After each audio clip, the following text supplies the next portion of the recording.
This is a Civil Defense message for Saturday, June 23rd at 6 in the morning. Hawaiian Volcano Observatory reports that Fissure 8 continues to erupt with a full channel flowing to the ocean at Kapoho. Currently, there is no immediate threat, but persons near the active flow should heed warnings from Civil Defense.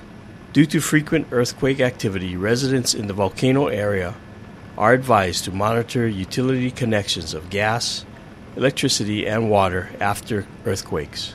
You may monitor VOG and air quality conditions online using the Hawaii Interagency VOG Information Dashboard linked on the Civil Defense website. The FEMA Disaster Recovery Center is open daily from 8 a.m.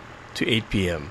and is located at the Keao High School gym. Free medical, dental, and eye care will be available today, June 23rd at Tropicare 2018 at Keao High School between 8 a.m. and 5 p.m.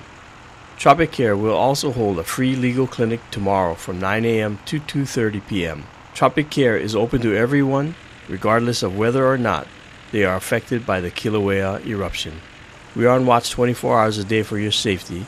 This is your Hawaii County Civil Defense Agency.